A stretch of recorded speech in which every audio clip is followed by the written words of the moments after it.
Welcome, everyone. I'm Amy Seeley, president of Seeley Test Pros and LEAP, helping students to succeed in all kinds of tests from 8th grade to grad school throughout Ohio.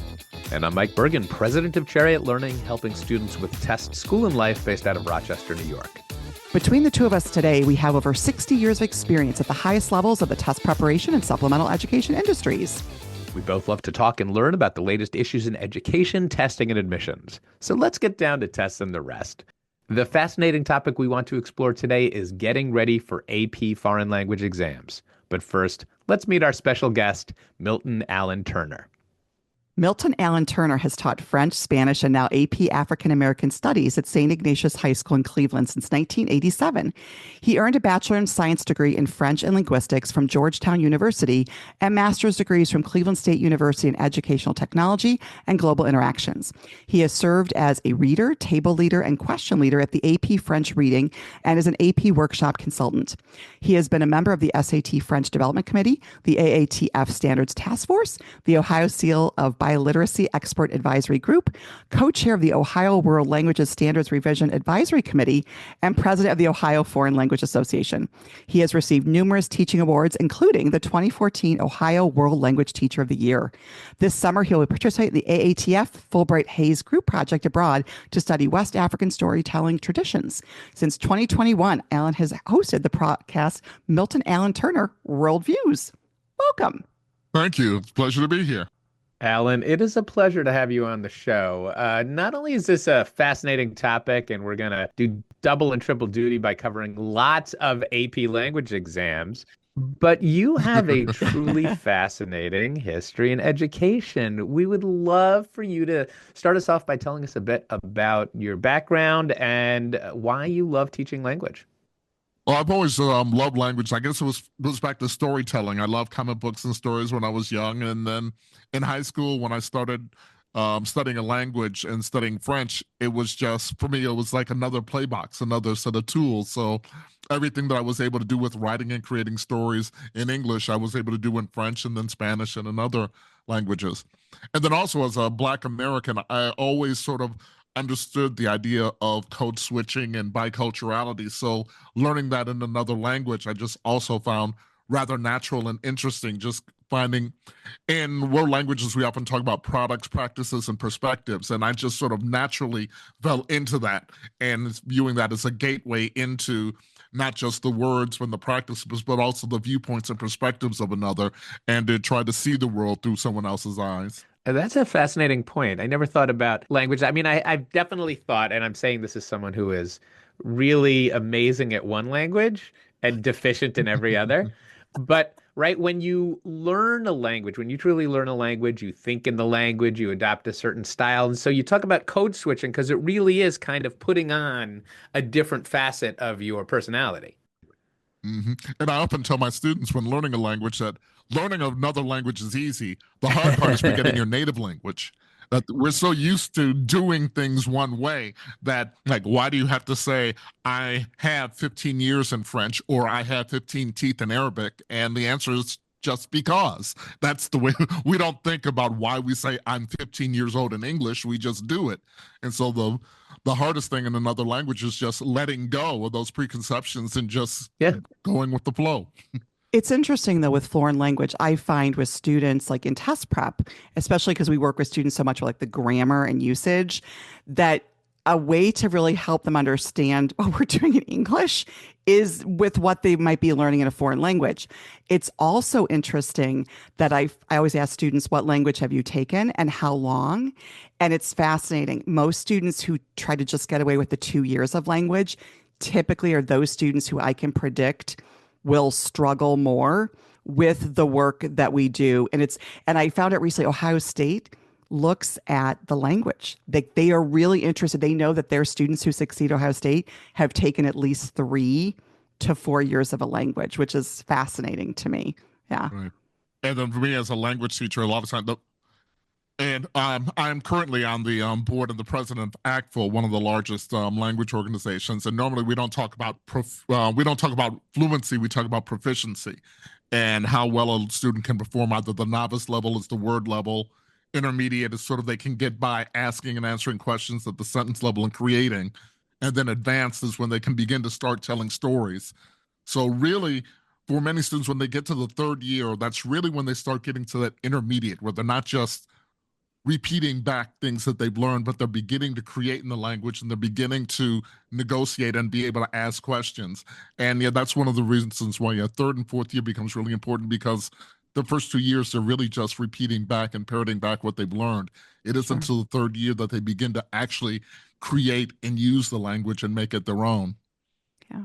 And consequently, that's also why the French, Spanish, German, and Italian language exams are meant to be pre-advanced, are meant to be upper intermediate. Sure. That makes perfect sense. Well, let's get into talking about the languages. Now, I'm curious because we try to break these AP sessions, these discussions into specific topics. But I think we made the decision, right, that you said that really, truly what is being tested or how it's being tested kind of runs across all of these AP foreign language exams. But I am really curious. Can you tell us about how many different languages are there tested for APs? Because my understanding is there's a fair amount of them, aren't there? Yes. Technically, there are 7 languages that are tested for AP.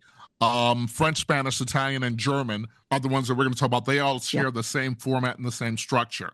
Then there's also Latin, Chinese, and Japanese, which are slightly different. The Chinese and the Japanese are also done entirely on computer, and they're meant to be an earlier level, like a second year college level course, as well as the Latin, which doesn't have the speaking and the listening components, obviously. But then the remaining 4, French, Spanish, German, and Italian, all have the same tasks, all have the same basic structure. And actually at the grading, when I was a question leader, all the question leaders for the 4 languages would actually get together and make sure that we were interpreting the rubrics the same way and applying them the same way, so that people couldn't say that the German teachers or the French teachers were harder than the Spanish or the Italian, but that we were all interpreting the rubrics in the same way.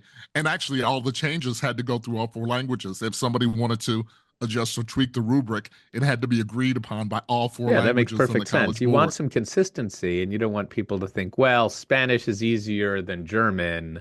Exactly. So I noticed that now the courses are called World Language and Culture. How long ago was that change made? And do you feel like that was a change for the better, or was it a semantic labeling? That happened, I believe, in 2013 when they redid all the exams. And I think it was a very big thing, because the main idea was that when studying a language, a most important thing is interacting with the culture. And it's not, when we're saying world languages and culture, is meant to get people away from just studying grammar, just studying vocabulary, but to actually use the language in as many authentic situations as possible for communicative purposes. And so by culture, they don't mean that there isn't a list of things or dates or people that you have to study, but there are 6 overarching themes that are meant to drive the conversation, the communication. And those are, I hope I get them all right, family and community, public and personal identities, science and technology, family and community, beauty and aesthetics. And I think I forgot one.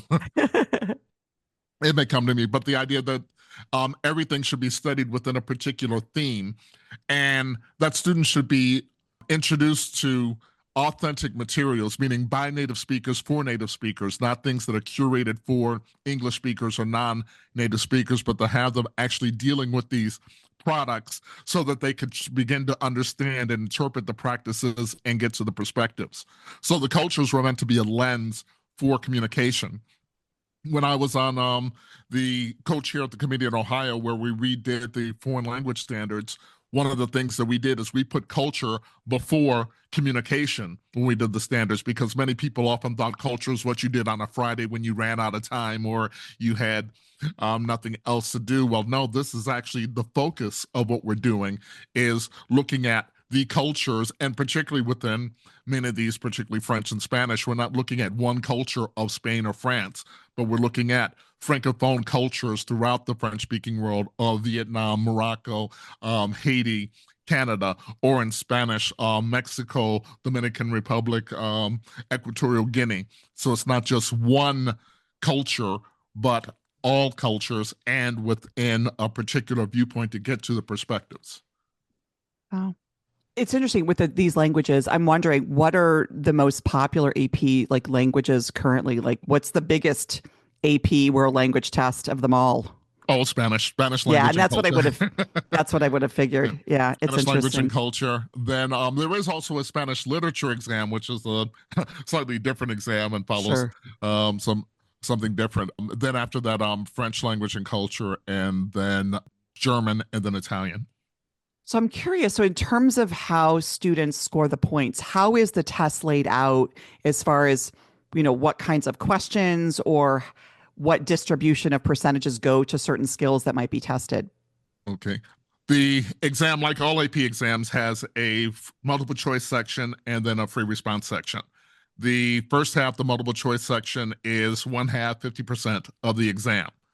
And on the exam, they try to put everything in terms of communication. So there's interpretive communication where you understand either reading or listening. And the first half, the multiple choice, is meant to test those interpretive skills. So they start off with the reading comprehension sections. Then there's a section that's a hybrid that has reading and then listening. And then the last part of the multiple choice is listening only. And then they have questions that they have to answer. Way back when I took the AP French exam back in the 80s, they actually flipped it. Originally, they started off with listening. And eventually they realized that having non-native students come in and hearing and listening in another language just really knocked them off of their game and was really difficult for them. So they realized by putting the listening towards the end and let them sort of warm up and stretch That's and begin interesting. reading in the language, and then introducing reading and listening on the same topic before they take away that scaffold of the reading and have listening on their own, that students will do better. Or as I joke with my students, they're probably still going to crap their pants if they have it at the end than at the beginning, but there'll be less crap in their pants if it's at the end than if Your it was students right must at the love that. beginning of the test. But that is interesting that they saw or observed like this was a better way to set the students up for greater success. So Exactly. that And does make. that's one of the things I'm happy with, that this is meant to be now more asset-based than deficit-based. Instead of getting gotcha questions and what students can't do, it's rewarding for what they are able to accomplish in the language and to give them the best possible chances for success in the language. Yeah. So the first half is interpretive communication, listening and speaking, which is 50% of the grade. Then there are 4 tasks for the free response, which are either presentational or interpersonal. So the first 2 are writing tasks. There's the email reply or interpersonal writing, where the students are given an email and they have 15 minutes to read it and to write an appropriate response. And also to recognize that this is formal language, and so to write in the formal register to an adult or teacher or professor. Then there's the argumentative essay, which is the one for which I had the most experience. I was the question leader for a while, where the students are given 3 prompts: a textual prompt, a graphical prompt, and then an audio prompt. And then they're given 50 minutes to read these 3 sources and to construct and defend their own argument on a topic, such as, should 18-year-olds be allowed to vote, or should you take away driver's license for people over a particular age, or should you use genetically modified foods to combat hunger, or at some topic, or how does technology affect lives of students, or is online studying better or worse? So the students are meant to express their own opinion. Yeah, that's so interesting. It reminds me actually of the College Board prompt for writing like years ago, or the ACT prompt. I'm curious in that. So is it more about the sort of, when they're constructing that, how much does argumentation factor into the scoring as opposed to just your facility like with the language? It is very much argumentation more than the older, what they call the legacy exam with the writing. It was much more, you could say nothing well in the language and score well. These are meant to be actual functions. So you are to, number 1, you must present an argument and defend it. Then number 2, you should use those 3 sources in your argument. You're free to pull in anything else that you want, but you are in this to also prove that there are some interpretive skills, that you did understand the sources that were given there. So the most important thing is to present and defend your opinion in the language. So And then the grading scale for all of the tasks are on a 1 through 5. So 5 is strong control, that you accomplish the task with proficiency and variety, strong control. 4 is you accomplish the task showing good control of the language. 3 is fair or adequate control. It's not perfect, there are mistakes, but it's understandable. 2 is weak control. It's really not understandable, it's forcing interpretation, but at least it's not in English. And then 1 is poor, no control, that it really isn't understandable, or it's almost entirely in a language other than the target language. So all of these are very much task-based. So the most important thing is to accomplish the task, 1, and then how well you do it within the language, and 3, if you can also show some cultural competence in that as well. That feels like a lot for a world language teacher to have to do. Like, because you're taking on the task of what might an English teacher, right, both, or a history teacher. I mean, it's very like that. Yeah. I mean, I was actually not aware of that was that involved. Yes, it is. And then there have been debates and arguments about this over the years as to what the level of the language should be, because as you said, these are meant to be, unlike almost any other AP exam, third-year college level courses, not first-year, first semester college level courses. And the reason for that, they decided, was they were trying to encourage school districts in the United States to offer languages early on in middle and preferably elementary schools, because the idea is that these are not meant to be classes, they're meant to be programs. And so it's meant to encourage long-term development of these linguistic skills and these cultural skills, and starting as early as possible. So it's meant to be not one class that you teach in 1 year, but it's meant to be a program developed hopefully over 5, 6, 8 years from elementary through the high school level. So generally, Alan, how many years do you find that students should have experience learning a language before they take the AP? And how are people scoring? Like, is a 4 easy to get? Is it challenging? I know that there's different distributions on different AP exams for how many people get 4s or 5s. Right. Normally, the best preparation for AP exam would be 4 years before that. This is really meant to be a 5th or a 6th-year course. I teach in a 4-year high school, and most of my students only have 3 years before they go in. That's challenging. Students can get a 3 or better in that case, but it often takes a lot of work, and most of them, 50%, probably aren't. A 4 is attainable, but again, normally a 4 or 5 is best for students that have had normally 4 or 5 years of experience, preferably if they've had a chance to study or spend time in the target language or the target culture. Now, with the languages exams, they also separate what they call the standard group and the non-standard group. So they do understand that in many of these exams, they have people that are either heritage speakers or native speakers, or spent 1 or 2 years in that. So a student who's in the standard group, who's really only experience with the language, has been in a classroom, not from family or studying, then the numbers of students who get 3, 4s, and 5s has gotten a lot better since it's been task-based from the legacy. I think it's around 60, 70%.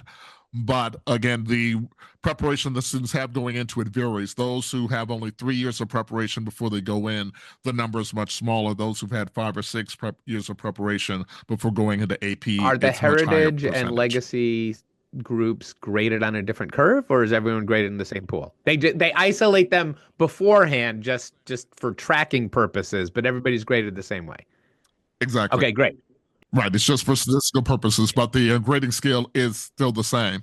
And one of the things they're finding now, since they've redone the exam now to this task-based model, is that if the legacy or heritage students haven't been trained in the format of the exam, they may not do very well at all, because they have to accomplish this task. So just knowing the language isn't enough. As you mentioned before, like with argumentative essay, they have to have these skills in argumentation, or know the structure of the email reply.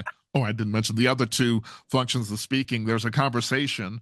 So there's a interpersonal speaking, where they're given 6 prompts and they're given 20 seconds to respond to those prompts in the language. And then there's a cultural comparison at the end, where the students are given a topic like talk about the importance of art or health or exercise or politics or music in your and another culture. So they have to compare a target culture, whichever they choose, with another culture. It can be their own or another, but they're given 4 minutes to prepare and then 2 minutes to talk.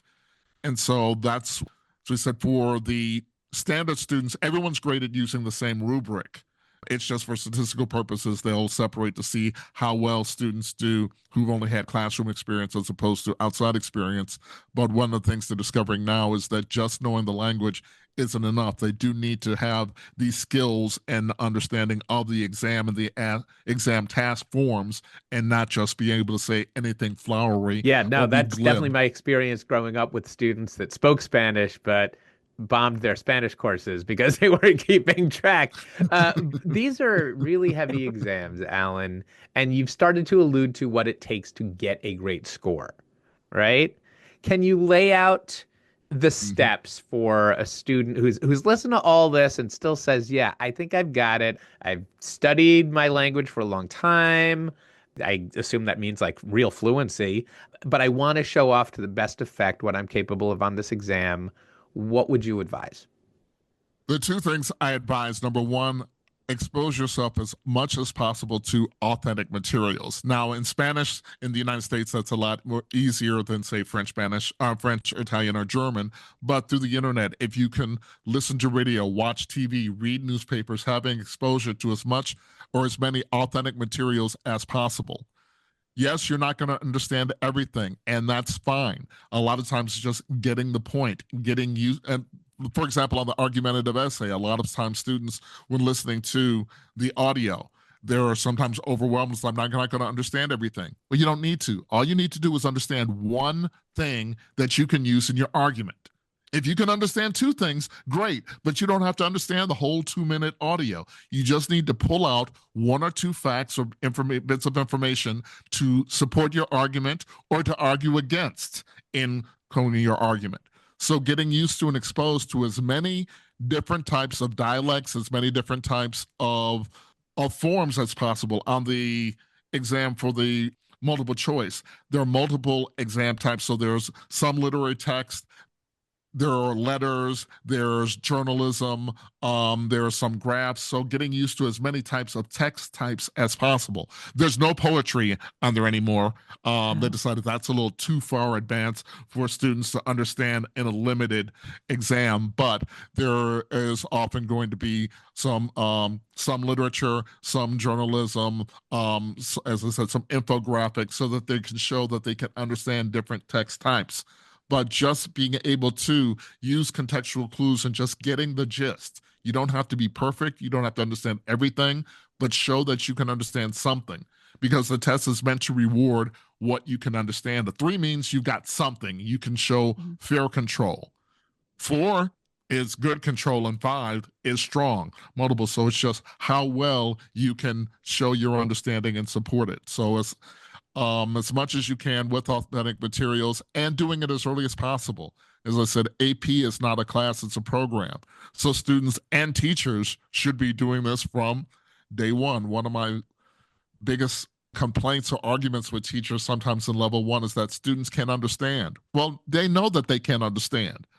But if they can just pull one thing out, getting them used to context or cognates or just one thing, they're happy with that. As I say, you can use, as I tell teachers a lot in training, you can use the same text or the same source with multiple levels. It's what you expect students to do with that. You're not going to expect a level 1 student to produce the same type of product off of a listening comprehension or reading that you would a 3rd year or 4th year or 5th year. The earlier one, they're just going to be able to identify words or show discrete items. And then as they get higher, then you can have them to express an opinion about that or give something about that. So you can use the same text type or the same audio throughout. It's just what you expect students to do with that.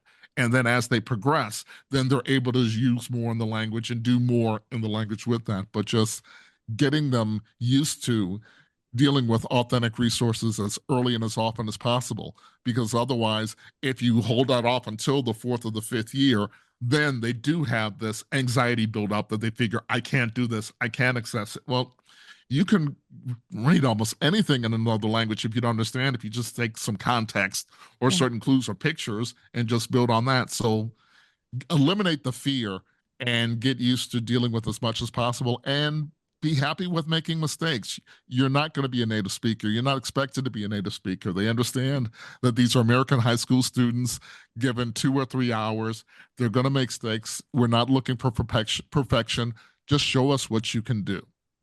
So one last question, as far as like prep materials go, I know you mentioned obviously like some organic things, listening, reading, exposing yourself to text. What are there any specific prep materials that you find to be really helpful for preparing for AP language exams? I find most helpful, as I said, audio, media sources. So I try to get my students to do a lot of TV, radio, particularly websites that deal with video if I can for TV, because the visual as well as the textual, and getting them to use both. But if someone just has textbooks, or try to make a big deal of textbooks that are, in Ohio, we often refer to as called high quality instructional materials, things that are actually aligned to national and state standards. Sometimes people just pick books because they find that they're pretty, but if they actually are tied to these standards of interpretive, interpersonal, and presentational communication, if they actually talk about products, practices, and perspectives, so if they're tied to these standards, then that will help the students. And if they have a media component where they've already curated some audio or some video, I find that to be helpful. So as teachers, we often feel we have to create everything on our own. So if you can find a system or a program that has a lot of that built in for you, and some of them will actually have monthly updates where they'll send out, hey, here are some videos, or here are some suggestions for this month. So if you can find a textbook program that has ancillaries and an online component, and that will regularly update that, and preferably if they can do that within the 6 AP themes as well, that's even better. Yeah, it's fantastic. Ellen, this is really helpful, and I'm intimidated, so I'm definitely not going to take a run at any of these exams. I feel like we could speak with you all day. Unfortunately, we are out of time. Thank you so much for joining us. Oh, thank you. It's been a pleasure. I hope that it's been helpful. It has been.